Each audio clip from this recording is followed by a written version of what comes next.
কোনোভাবেই ফেব্রুয়ারি নির্বাচনকে ঝুঁকির মধ্যে নেওয়া যাবে না। ফেব্রুয়ারি নির্বাচন ঝুঁকির মধ্যে পড়লে, বিপদগ্রস্ত হলে দেশ বিপদগ্রস্ত হবে, দেশের গণতান্ত্রিক উত্তরণ একটা মহা বিপর্যয়ের সম্মুখীন হবার আশঙ্কা আছে। সমগ্র ঘটনাটা খুবই অনাকাঙ্ক্ষিত এবং খুবই দুঃখজনক ঘটনা এটা। এবং এটা জুলাই যোদ্ধাদের তো বেশ কিছু দাবি আছে, যেগুলো মানবিক দাবি, গণতান্ত্রিক দাবি, যেগুলো আমাদের সবারই দাবি। আমরা এসব দাবি নিয়ে আমরা বিভিন্ন পর্যায়ে কথা বলছি, আলোচনা করছি। ইতিমধ্যে অনেকগুলো বাস্তবায়ন করা হয়েছে। বেশ কিছু দাবি আছে যেগুলো আমরা সবাই মিলে বাস্তবায়নের প্রক্রিয়ার ভেতরে আছি। কিন্তু এটাকে ইস্যু হিসেবে ধরে আজকে যে পরিস্থিতি তৈরি করা হয়েছে, একটা জুলাই সনদ যেখানে স্বাক্ষর হবে, বাংলাদেশ যেখানে একটা ঐতিহাসিক জার্নির একটা পর্যায়ে আজকে আমরা সমাপ্ত করব, এটা খুবই অনাকাঙ্ক্ষিত, খুবই দুঃখজনক। সরকারের দিক থেকে উচিত ছিল, সরকার এবং ঐক্যমত কমিশনের দিক থেকে জুলাই যোদ্ধাদের ব্যাপারে তাদের ক্ষোভ, উদ্বেগ বা দাবি নিয়ে আগেই আলাপ আলোচনা করে বিষয়গুলোকে মীমাংসা করা। সনদ স্বাক্ষরের দিনে এরকম একটা পরিস্থিতি তৈরি হবে, প্রথমত এটা গোয়েন্দা ঘাটতি কিনা, এটা তাদের এটা ব্যাপারে একটা সরকারের দিক থেকে আমি এটা দায়িত্বহীনতার একটা প্রশ্ন সেখানে আছে। যে পরিস্থিতি তৈরি হয়েছে একটা রাষ্ট্রীয় অনুষ্ঠানে, এটা বোঝা যায় সরকারের দুর্বলতা, সরকার অকার্যকারিতা, ন্যূনতম গোয়েন্দা তৎপরতা যে বাস্তবে কিছুই কাজ করছে না, তো সেটাও আমি দেখছি।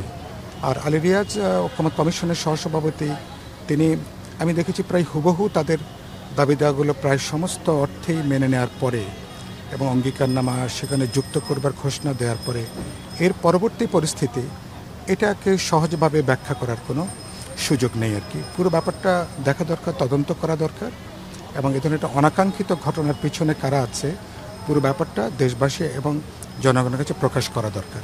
অনেক প্রশ্নে তো আমাদেরও আপত্তি আছে, কারো কারো নোট অফ ডিসেন্ট আছে।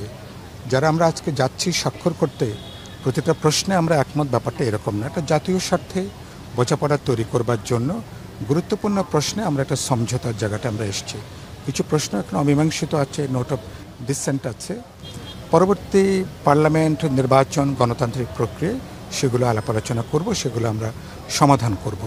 এরপরেও সমস্ত দলের সমস্ত প্রত্যাশা পূরণ নাও হতে পারে এবং সেটাই স্বাভাবিক।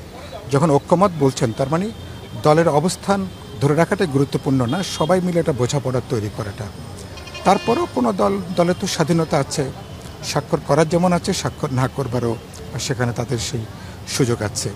আর এনসিপির ব্যাপারটা, তারা তো পূর্বাপর কথাবার্তা বলে আসছেন, তারা যে দাবিগুলো বলছেন সেগুলো আমি মনে ইতিমধ্যে তাদের সঙ্গে দফায় দফায় আলাপ আলোচনা হয়েছে, বোঝাপড়া তৈরি করবার একটা উদ্যোগ হচ্ছে। কিন্তু এরকম একটা ঘটনা তারা যাবেন, এটা তাদের দিক থেকে প্রত্যাশিত না। কারণ আমাদের তো অনেক প্রশ্নে আপত্তি আছে, সমালোচনা আছে। আর এই পুরো ব্যাপারগুলোর পিছনে অন্য কোনো দেন দরবার আছে কিনা, অন্য কোথাও কোনো দেন দরবার কোনো বিষয় আছে কিনা, সেগুলো নিশ্চয়ই আপনারা একটু খতিয়ে দেখতে পারেন।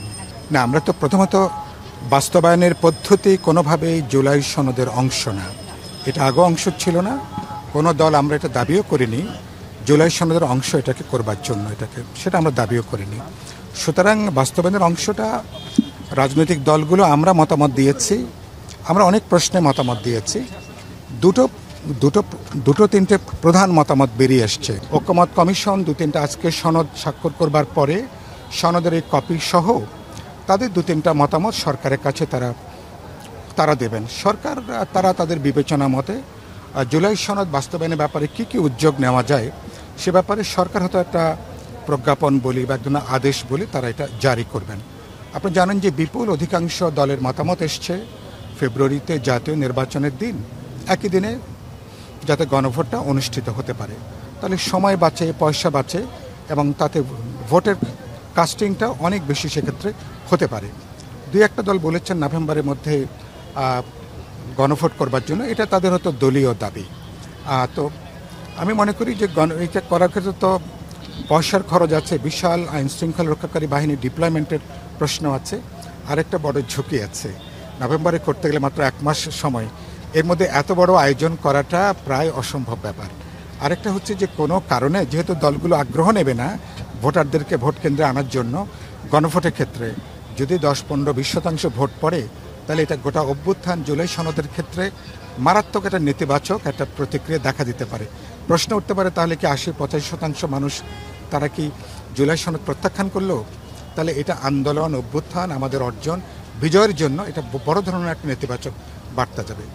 আরেকটা প্রশ্ন এসছে, সেটা নিয়ে আমরা সবাই একমত যে সরকার যে প্রজ্ঞাপন বা আদেশ জারি করবেন, নির্বাচন কমিশনকে তারা বলবেন যে যেহেতু দলগুলো অঙ্গীকারনামা স্বাক্ষর করেছেন, জুলাই সনদে স্বাক্ষর করেছেন, এবং যেহেতু দলগুলো গণভোটের ব্যাপারেও একমত, এখন নির্বাচন কমিশন নির্বাচনের দিন যাতে গণভোট অনুষ্ঠিত হতে পারে এ ব্যাপারে সরকার দিক থেকে একটা নির্দেশনা যাবে, নির্বাচন কমিশন সেভাবে তারা উদ্যোগ গ্রহণ করবেন। আরেকটা হচ্ছে আগামী পার্লামেন্ট প্রথম অধিবেশনগুলো ঐক্যমতের যে প্রশ্নগুলো আছে জুলাই সনদের একটা কনস্টিটিউয়েন্ট বডি হিসাবে পার্লামেন্টের প্রথম অধিবেশন যাতে কাজ করতে পারে, অগ্রাধিকারের ভিত্তিতে আমাদের সমঝোতাগুলোকে যাতে সংবিধানে যুক্ত হয় সেই মর্মেটাও এই আদেশে সেটাও একটা যুক্ত হতে পারে। তাহলে রাজনৈতিক দলগুলোর জন্য একটা মনস্তাত্ত্বিকভাবে একটা বাধ্যবাধকতার জায়গাও তাহলে থাকে।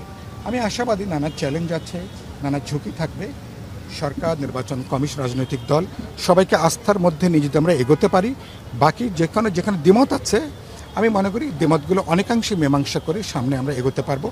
কোনোভাবেই ফেব্রুয়ারি নির্বাচনকে ঝুঁকির মধ্যে নেওয়া যাবে না।